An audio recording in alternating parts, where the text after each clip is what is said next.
New Thought Media Network.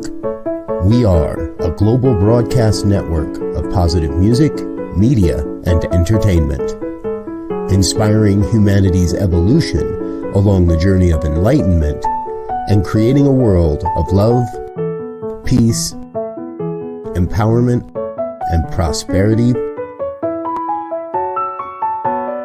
for all. New Thought Media Network. Positively inspiring.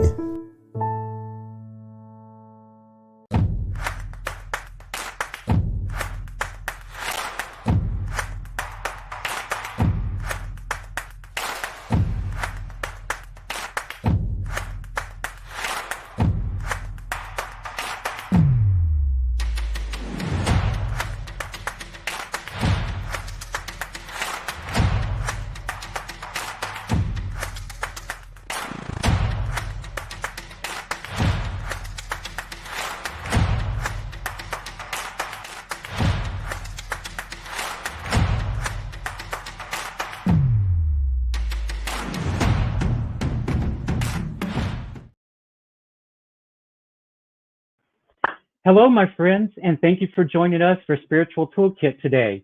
My name is Brock Ford, and I am your host. And joining me on the team is producer Peter Millard, and a shout out to Reverend Michael for his assistance, and to our network founder, Robert Brzezinski. The idea for this show came from my sincere desire to be of support and a voice for the disenfranchised, the struggling, and hurting people within my reach, to offer spiritual and ethical practices that help others transform their lives, their relationships, and careers.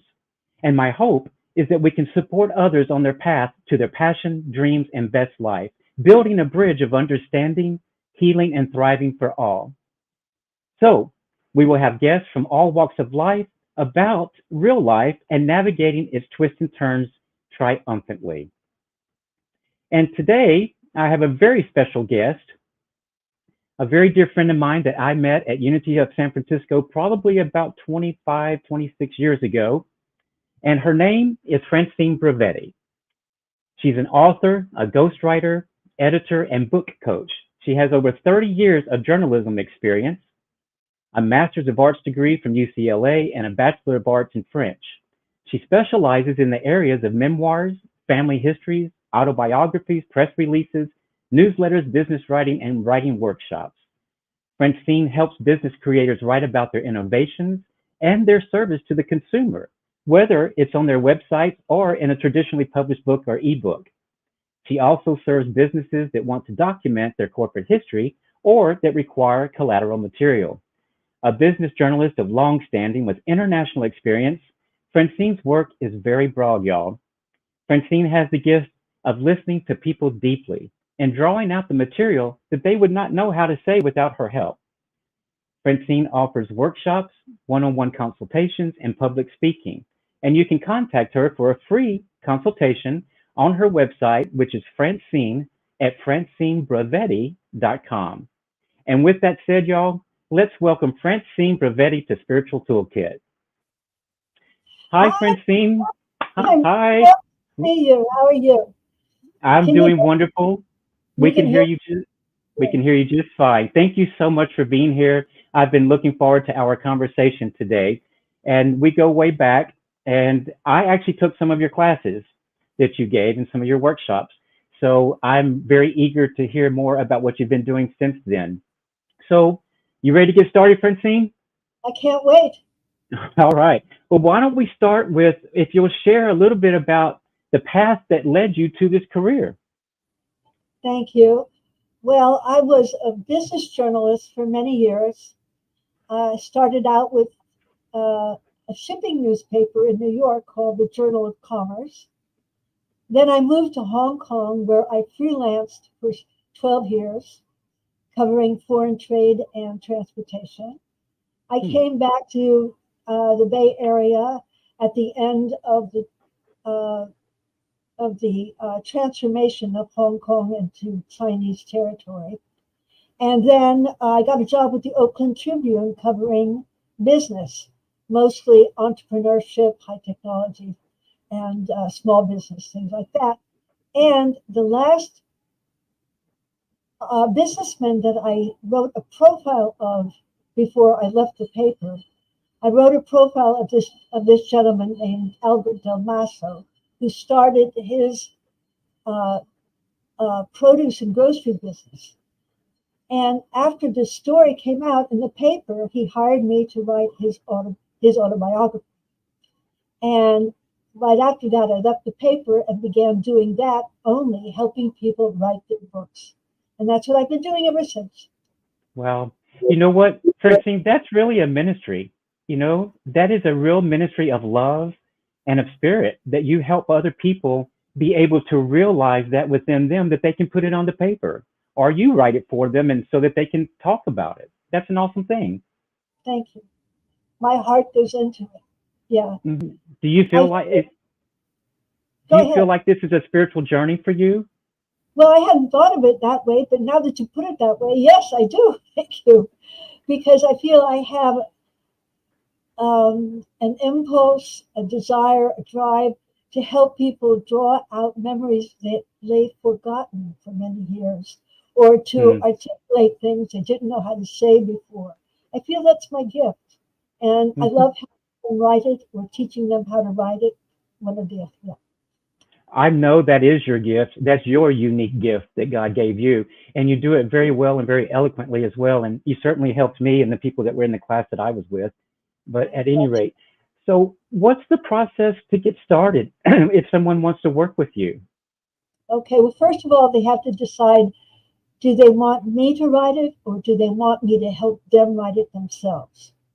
Ah. So if they want me to write it, that requires an awful lot of interviewing and recording and asking them the questions in the direction that they want to go. That has to be transcribed and then it has to be written in narrative form. If they want me to help them write it, that's a whole different process. And I have to help them have the courage to write Mhm. what they thought they did not know how to write.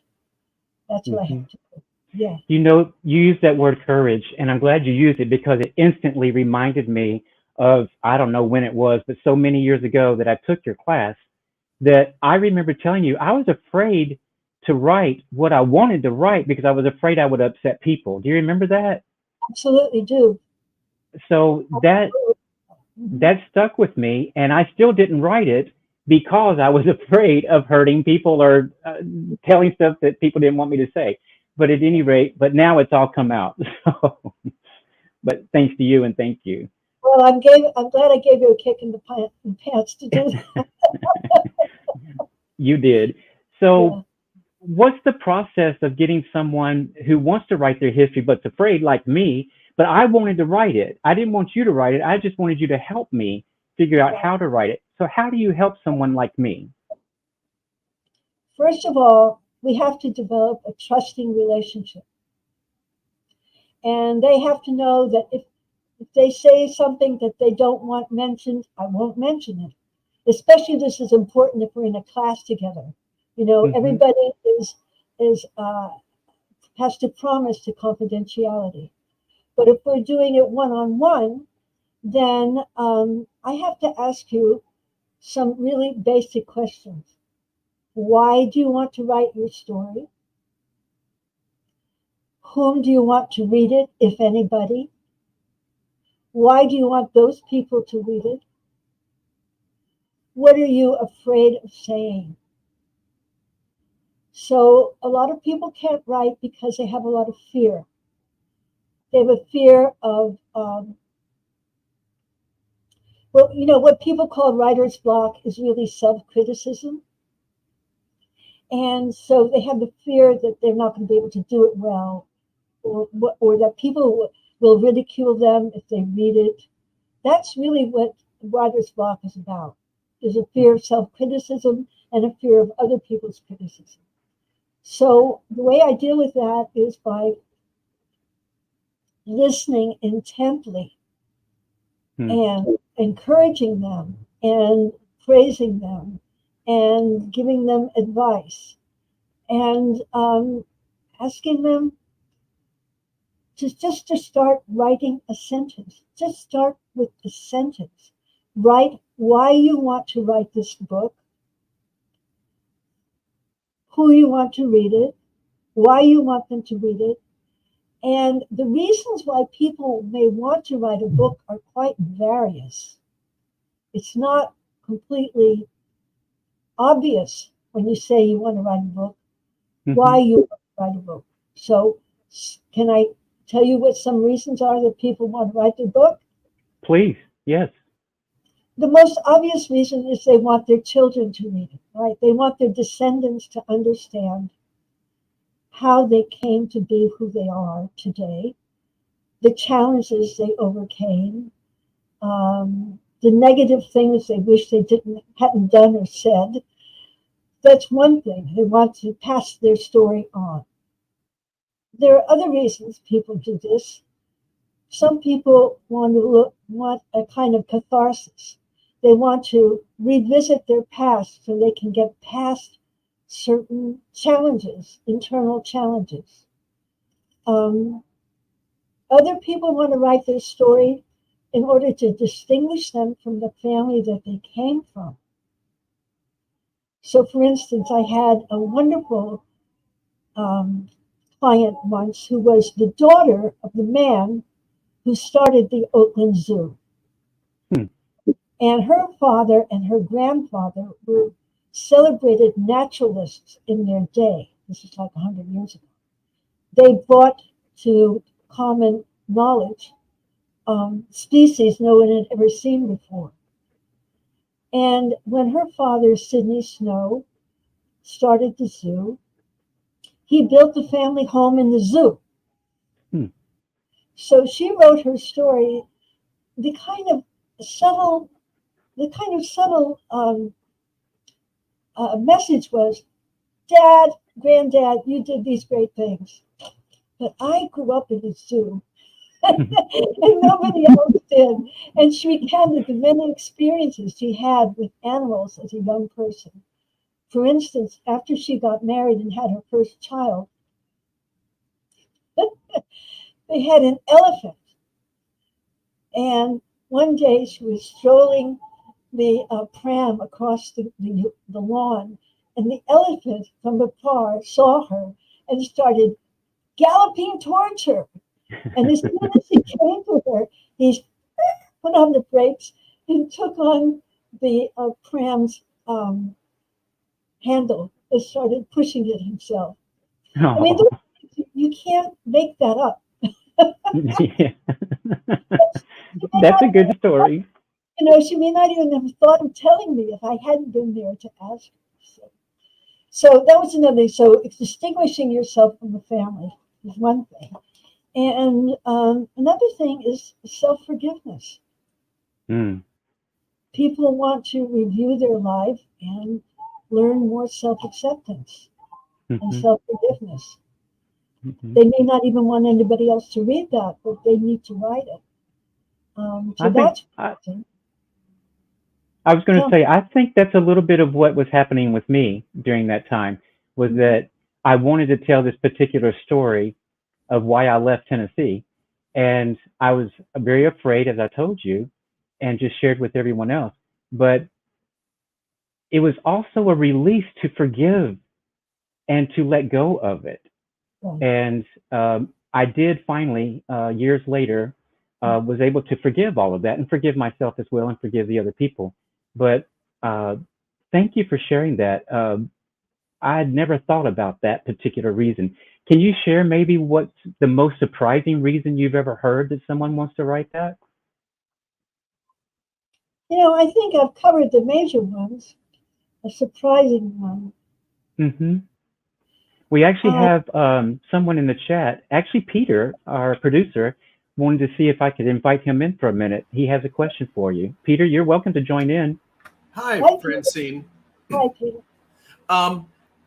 When you speak, like when you talk about people looking to find self-forgiveness, and that's one of the reasons, first of all, that is totally a spiritual endeavor. And so you said you hadn't thought of it. That is, to me, like such a forgiveness for the outside doesn't really happen until people learn how to forgive the inside. You know what I mean? So, and I'm wondering how then, I assume the first question might be, what sort of things do you want to forgive yourself for? But I'm wondering how you kind of question the client, how you talk to them, what sort of questions you ask, so that because I'm assuming they have to see forgiveness. You just don't want a laundry list. Oh, no, I don't ask them, do they want to forgive themselves? I don't even approach it that way. So I follow two different mainstreams of approach. Do you want to write your story or tell your story chronologically? Or do you want to tell it episodically, focusing on certain areas of your life? And then I simply ask them to paint the scene for me. And where, when, who, what, why, all of those journalist questions.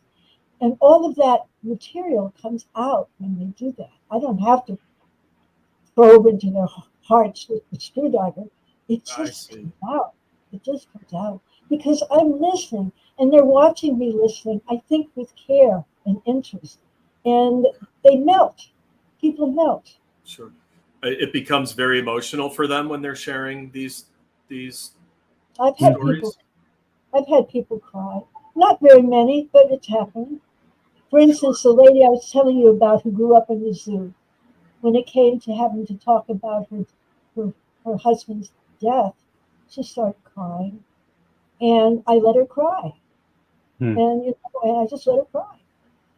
And then she goes on, she calms down, and we go on. But getting people to cry is not my purpose. Like Barbara Walters.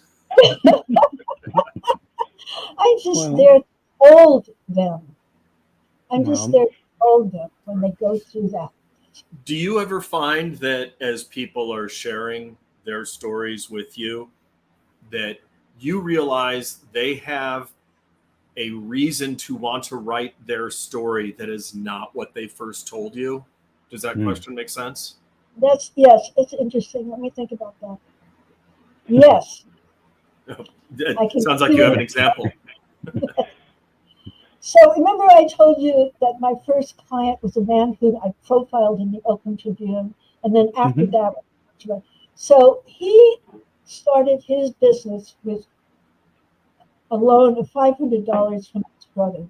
And it exists today. He's deceased, but it exists today. It's called Bay Cities Produce. So I worked with Albert for 5 years. He had to tell his story over and over again. And I would say, we went through that. No, he had to tell it again. Okay, he had to tell it. That's what I was there for. In those 5 years, he told me that he had 2 daughters with whom he no longer spoke. They didn't speak to him. He didn't speak to them. 5 years ago, he has his 80th birthday party in a great venue somewhere in the East Bay, golf club. And I noticed over the years that he becomes more relaxed with me, more visible, easier to laugh at himself, more self-accepting. So at this great blowout birthday party, I enter, and there he is with his arms around his 2 daughters. Oh, you can't tell me that what we did together didn't help him. Of course. Again, I was trying to help him. I'm not a therapist. He was the therapist. I was just helping him write it. Well, I go back. That's so spiritual. That your work is so much more spiritual than you may realize when I hear stories like that. And Francine, that's holding space for people. That's being present with people, which is what we're taught in Unity, right? Right. So you're holding that space of goodness and of comfort and of capability for people. Because I know you did that for me. And that's very spiritual, very new thought as well. Well, thank you very much. Now I've got wings, and you better get me before I fly up. All right. I'll let you continue talking. All right. Thank you, Peter. Peter, that was a good question. Thank you. You're So, welcome. Francine, when you are coaching someone like you did with me in the group that we did, I didn't do independent just by myself. I did it with a group of people with you. But how, what's the process and how long do you work with them? I know what you just said, talking about getting started and why they do and why they don't end up writing it. But how long is the process that you work with them on? Is it just whatever it takes? With an individual, you mean? Yeah, with an individual. They have to decide how long they want to talk. Okay. They have to, their story is something that they have formulated in their hearts how long they want to talk about it or write about it. Mm-hmm. Only in my classes do I have a limitation. Usually it's a six 1.5 hour classes. But one-on-one, it depends on how long they want to work. What's the difference in time when you're working with a group class like you did with me? Right. Well, when I'm working with a group class, like what I did with you, I have no way of knowing if people have actually finished their project. Mm. Sometimes they don't. Mm-hmm. Sometimes they drop out. I had an interesting experience a couple years ago, the last time. There is a woman in my class who wrote, and this is all confidential, everybody says they're confidential, wrote a very long essay on the horrors that she had been through in her life. And it was very moving. Mm-hmm. And she then dropped out of the class. And she wanted her money back. And Wow. I said to her, there was quite a bit of back and forth, and why give her money back? She had signed up. I said, okay, I'm going to give you your money back because this class is all about cooperation and self-acceptance among us. And I don't want you in the class if you're going to be unhappy. But I think, Brock, what really happened, and I have no way of confirming this, is that she got so terrified of what she had spilled that she couldn't face it anymore. That's what I think happened. Mm-hmm. So, yeah, I don't know what happened to her. I felt bad about that, but people are their own therapists. Only she knew what she can handle. Mm-hmm. I know for me personally, I know that after I took your class, I wrote and wrote and wrote for several weeks, and I kept writing, and I just And would add to it every once. you And I never didn't finish it though. So I'm one of those people too. But what happened is that I ended up doing it through a workshop. And so what it instead of it becoming a book, it became a workshop, which I'm really enjoying teaching that because it's my ministry to do that. And explain what the workshop is. Explain what is the workshop exactly. Well, I have 3 workshops currently. One is a prayer workshop about the different types of prayer and how to pray and the feeling nature of prayer. And then the first one was the first diversity one was the language and understanding of diversity.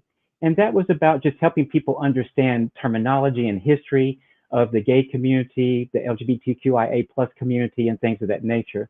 And then the third one, which I'm actually doing August 5th at the Unity of Vacaville, is navigating the path of diversity and religion. And we're going into the scriptures and we're finding out all about the translations and things of that nature and how to support people with the Bible rather than clobbering them with the Bible, so to speak. Yeah. Okay. Mm-hmm. But when I took your class, it was my intent to write that book. It truly was. And I still have it on my computer, and it's probably about 100 pages long at this time. But what it led to is me writing curriculum. And what it led to was me writing these workshops that I believe is my ministry. And I believe that the workshops will, at least in my mind, help me get out there more to help people than a book if someone buys it or not. So that's sort of where my mind frame went. Well, I cheer you on, Brock. I cheer you on. Thank you. So what about this? I know you've been doing this work for about 30 years. Is that right? Something like that? I've been doing this for about 15 years. This Okay. particular work, 15 years. I was So a tell us. for 30 years. I was a journalist for 30 years, and then I Oh, started okay. doing this 15 years ago.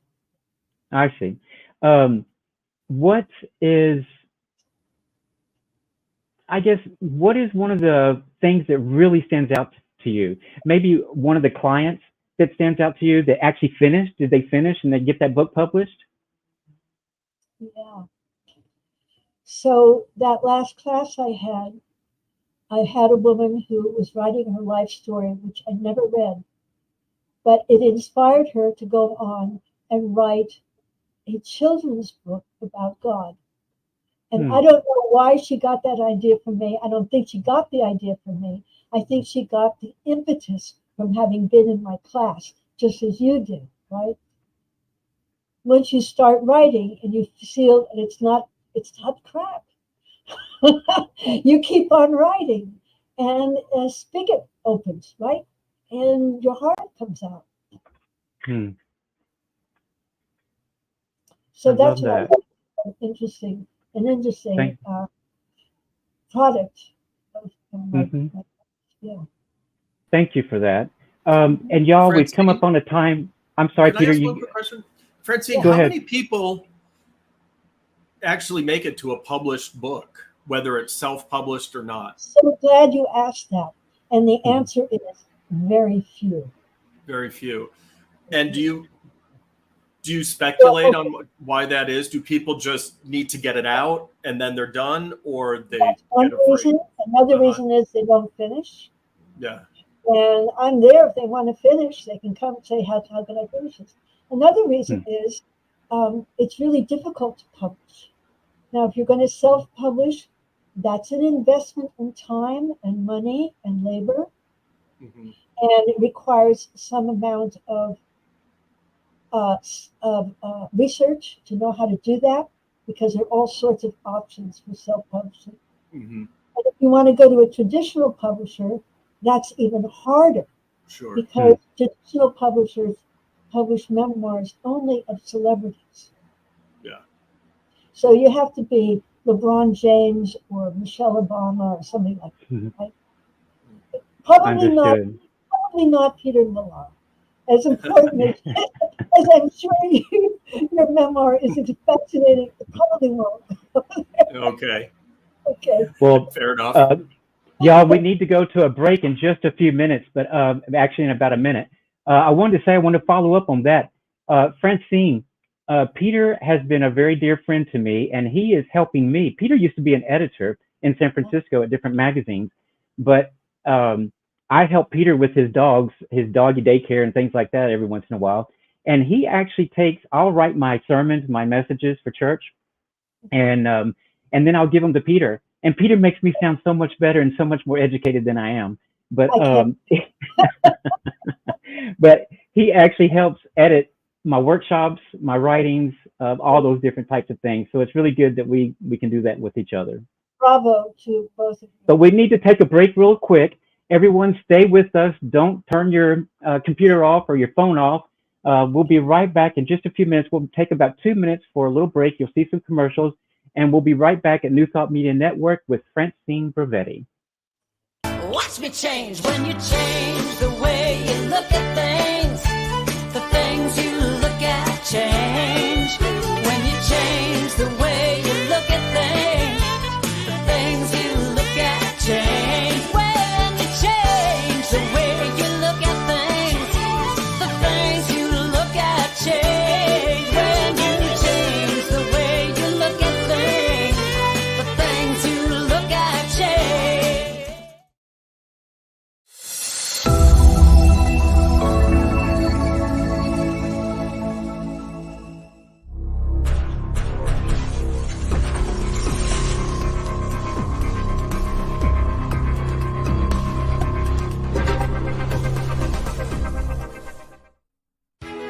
New Thought Radio, music from all your favorite New Thought artists.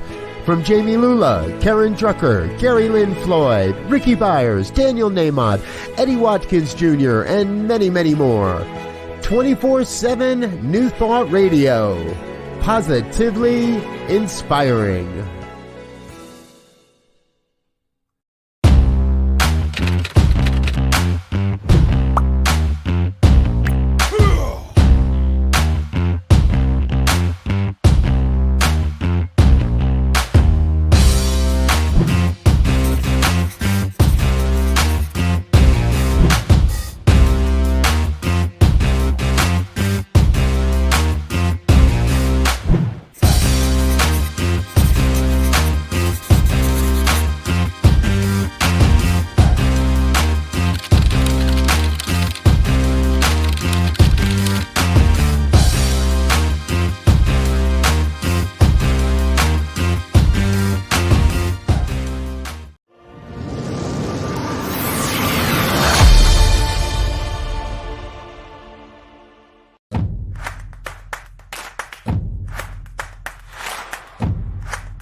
And it looks like we're back from the break. Welcome back, everyone, to New Thought Media Network and Spiritual Toolkit. And my guest is Francine Bravetti. So we're back. Thank you, Francine. Thank you, Peter. I wanted to share with everyone what your website is again. It's Francine Bravetti, B-R-E-V-E-T-T-I. Is that correct? That's correct. FrancineBravetti.com.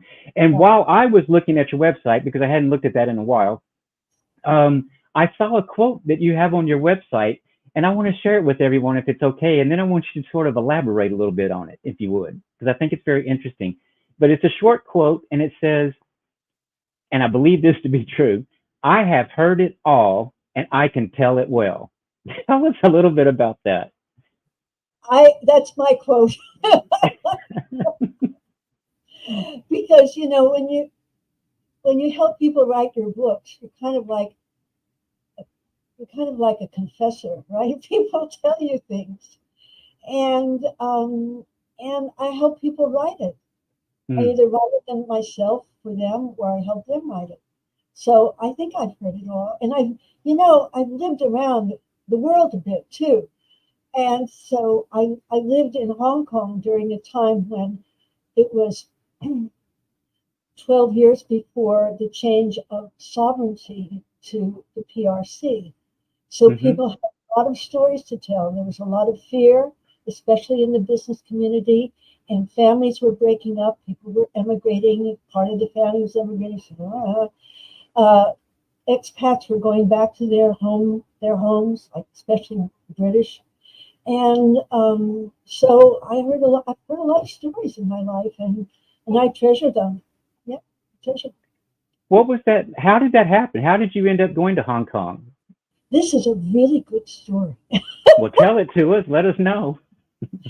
I was working for the Journal of Commerce, a shipping paper in New York, covering foreign trade and finance.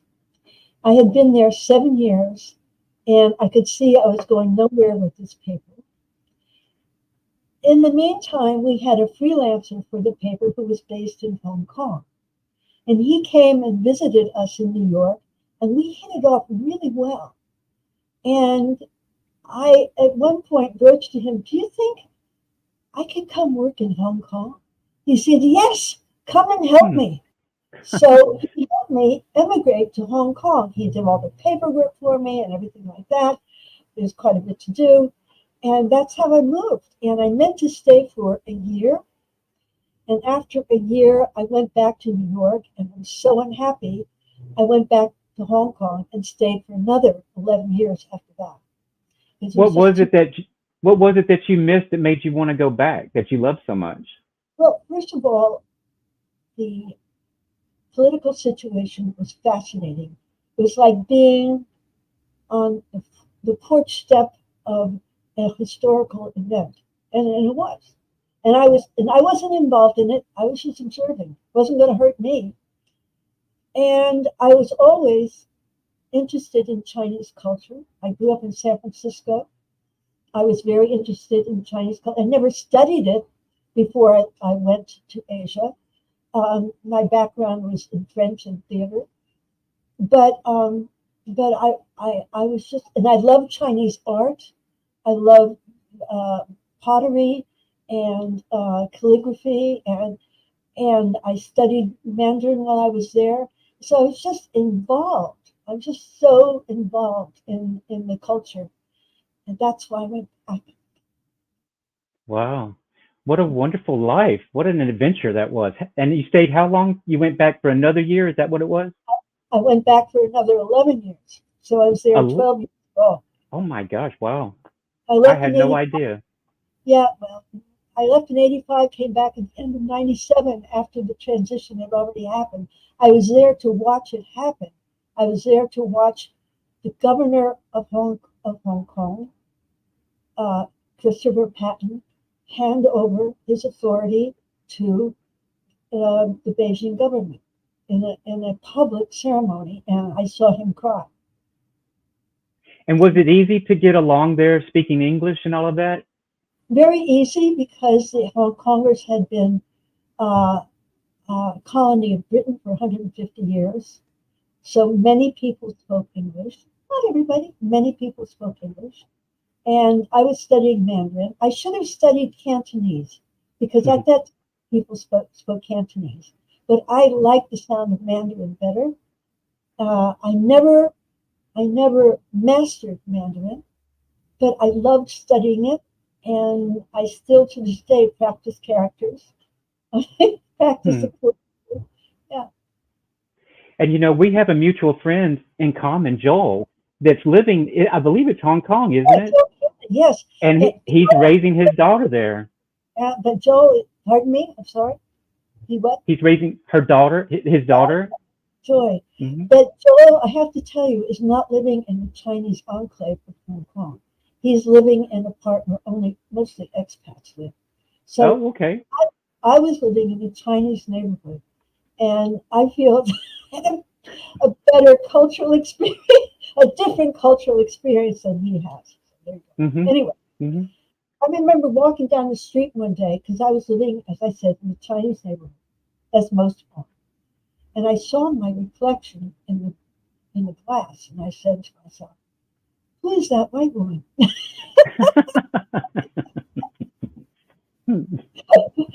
Yeah. Well, So what a wonderful adventure that yeah, you had with that. Um, let's switch gears. I know this is going to be a little silly, but let's switch gears. I don't know where your little girl is, Rosa, but Rosa, Francine has the most beautiful doggie. Her name is Rosa, Rosa, and I Rosa, think everyone knows how much I love dogs. But at any rate, during COVID, Francine got sick, and so I went over for about 2 weeks, or maybe a little bit longer, and walked her dog every day. And Francine lives in the Nob Hill area, and uh, it was a treat to walk the dog, but it was also hard to go up and down all those hills. But there she is. Hi, sweetheart. Hi, Rosa. No. Rosa's complete name is Rosa Calamitosa. And Okay. calamitosa is Italian or Spanish for a big disaster. Because sometimes she's naughty, right? Are you naughty? Okay, she's No. naughty. I woke her up. Okay, She's goodbye. a sweet girl. Thank you for showing everybody. Um, so, Francine, I heard Brock tell you a little bit about my editing and writing experience. mhm. It sounds like you were probably more formally trained as a student in journalism and techniques. No, No? Oh, on I, the job training. oh, good for you. That's how it happened for me. I actually learned the technical aspects of textbook publishing. Ah, I could computers. This is a long, long time ago. computers were finally taking over publishing and layout and all that. And I was skilled at that and fell in with textbook development. Right. And from there, I worked with a lot of writers and editors, and I learned lots of things. And I'd always been pretty articulate. But Brock shared with me a letterhead, a piece of paper that I guess you use in your classes that are some of your commandments or your tips for people.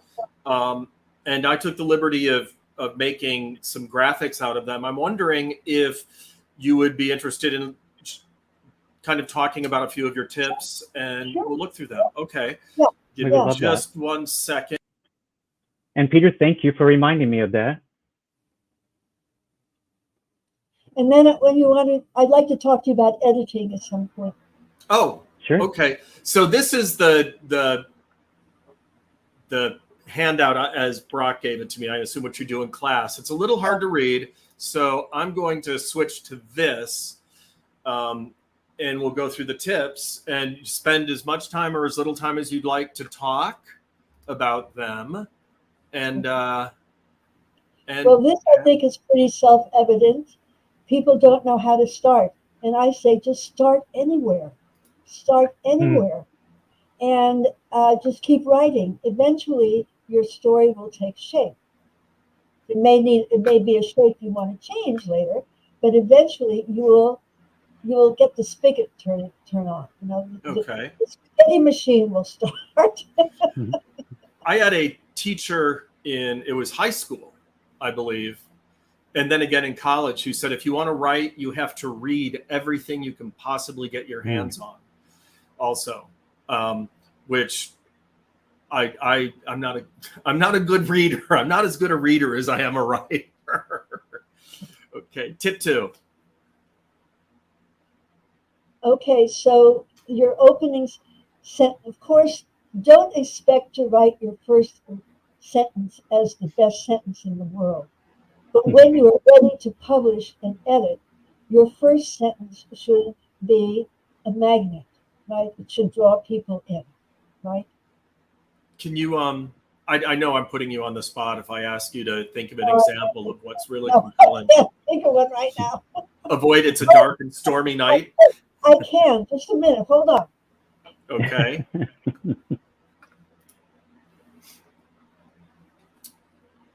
Yeah, I think it's really interesting what makes for a sentence that grabs you, and really pulls you into the story. Okay, I'm reading you the opening sentence of a novel called Mr. Churchill's Secretary by a woman named Susan Elia, I don't know, McNeil. Best opening sentence I have ever read. Maybe there are better ones, but I like this one.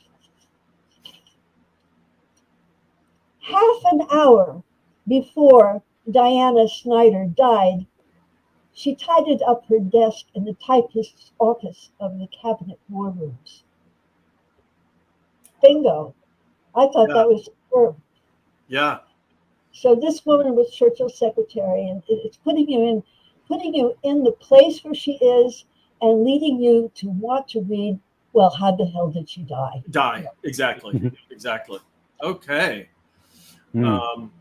Here, tip number 3. Oh, this makes pretty good sense. So if you're going to be writing about other people, even if it's your own story, you will definitely be writing about other people. You may even want to interview the other people in your life for their recollections, which will be totally different of your life than you have, by the way. So where, who, what, where, when, how, why, saturate your head in who these people are. Yeah. I find I'm one of 7 children. And so I'm trying to think off the top of my head, the age range is 12 years between, and, entire families evolve as time goes on. So I'm second to youngest. My recollections are so different from my older siblings in particular. It's always fascinating. when we get together and we share stories about what we remember when kind of things, and the differences and the nuance. Very interesting. Absolutely. And even if it's your own story. I mean, I interviewed 2 women I went to grammar school and high school with, and they remembered my things about my family and my life. I had one either no recollection of or a totally different impression about. So always, if you're writing about your life, interview other people who saw you. Sure. Okay. Thank you. Thank you. The next one? Yes. So- Here, tip 4. Mhm. Yeah, you need hours and hours. Right. Well, it's like what we had Yeah. said before. You've got to Right. just write. Yeah. Read. But don't let that stop you. Don't let some kind of artificial rule in your head stop you from starting. That's what. So And that's sometimes the hardest thing. I'm sorry, Peter. That's sometimes the hardest thing is to take that pencil or to be on your computer and to, what's the first word I want to write? Because I had that block. I totally understand that. I think just an information dump. If just write down whatever comes to Right. thought, and you'll find it yourself. I see. I think that's Right. okay. Now this is interesting here, and I read your tip, so I know another tip a little bit down the line, but create a string of words and let that line pull you along. This I wanted to hear you talk a little bit more about. Okay, I have to say that I did not create that quote. I stole it from someplace. Okay. That's okay. But it's good advice, right? Mm-hmm. So if you start a sentence and just let it suck the life out of you. Let it go on. Let it take you to the next memory, the next impression, the next whatever feeling. Just let it take you along. I see. So this fits with tip number 4. Just write. Just start with that string of words and follow it. Right. Okay. Do not criticize yourself while you're writing. Never edit while you're writing. Write the first draft without editing. This is so important because if you start editing, perfectionism will kill you. At this point, I'm so glad you brought that up. Thank you. Well, and I noticed that with the sermons that we worked on and the workshops. It's just there's no bad ideas when you're starting out. Get it on paper. We can always edit it later. That's right. Yeah. Yeah. Okay. So I know we've got about 10 minutes left. Peter, thank you for those questions. And Francine, thanks for those wonderful answers to help us understand better. We've got about a little bit less than, about 10 minutes left for the show. And Francine, I know that you wanted to speak a little bit about editing. So let's have it. Yeah, well, I do want to say something about tip 6, though. I think this is important. And that is, I can see it. Can you see it, Brock? Tip 6 on the screen? I can now. Yes, go ahead. So I don't want a catalog of what you did from the 1st grade to 3rd grade or how you got your first, what things meant to you. And I want to know how you felt about them.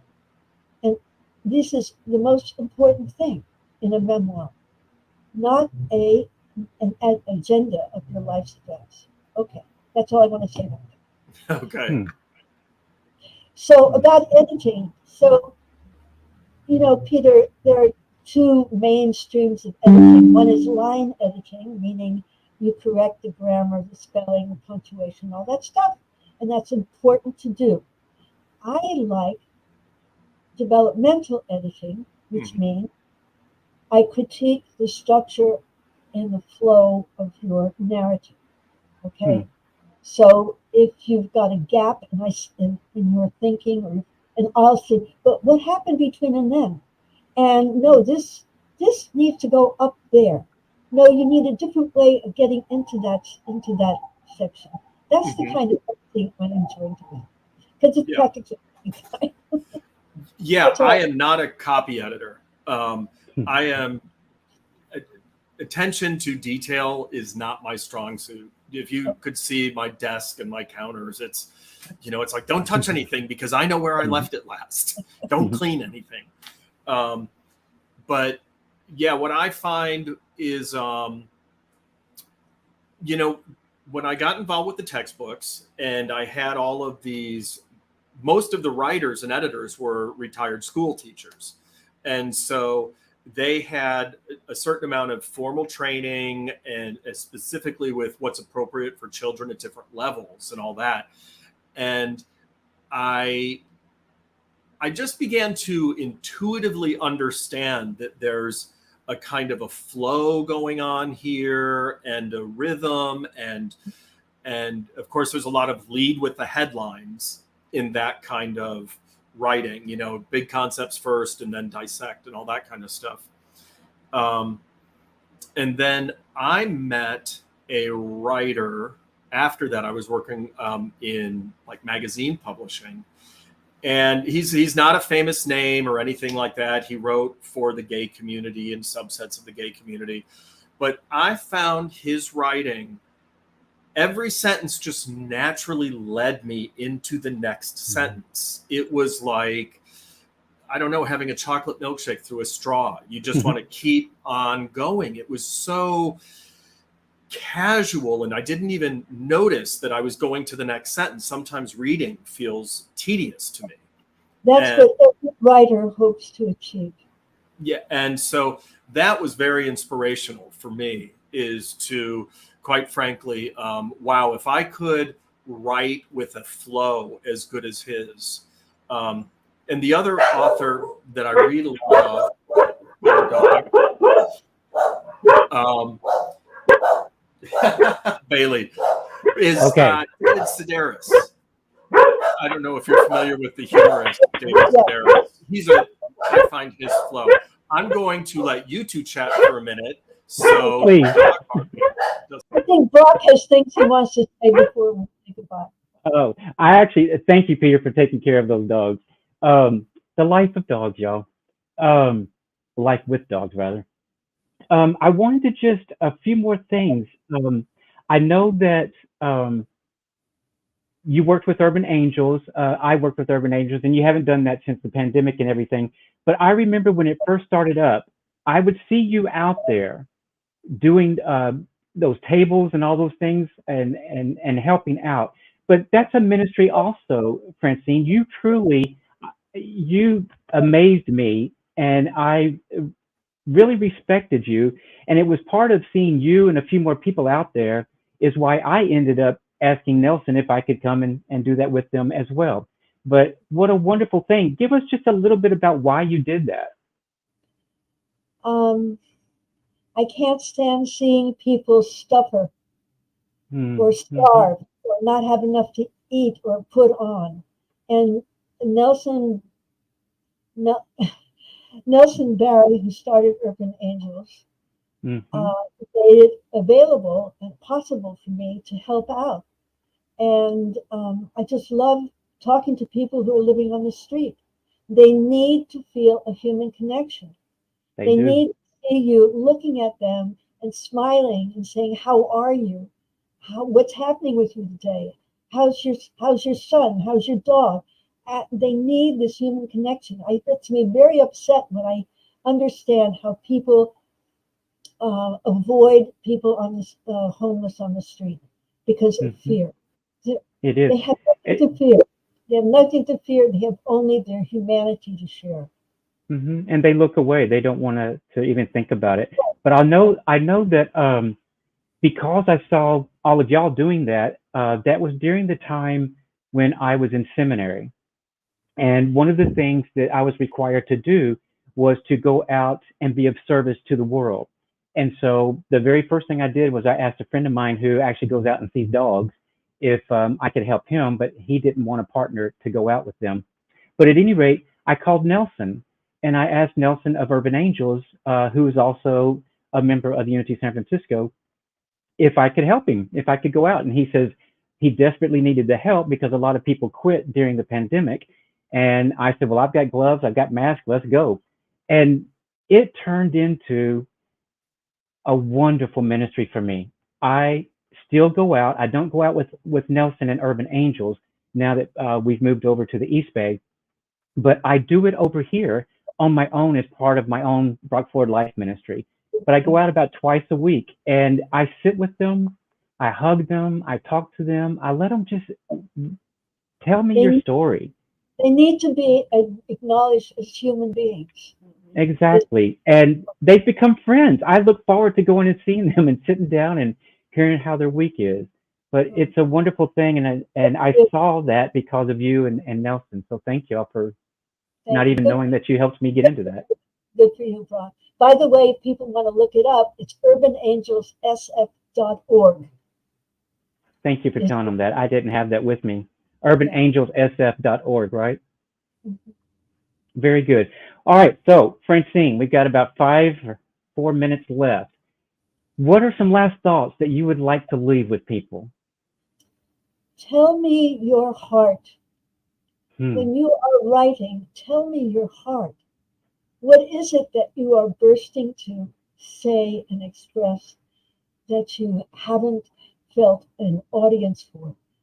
When I grew up, I wasn't allowed to express my thoughts. Mm. It's been my passion to help people express theirs. And that's how I got to be here. Thank you. Well, thank you, Francine. You're a light and a beautiful, wonderful person in this world. And I'm very grateful to know you and to call you my friend. So thank you. And I guess the last thing I want to ask you is, will you come back in a couple of months and let's go deeper?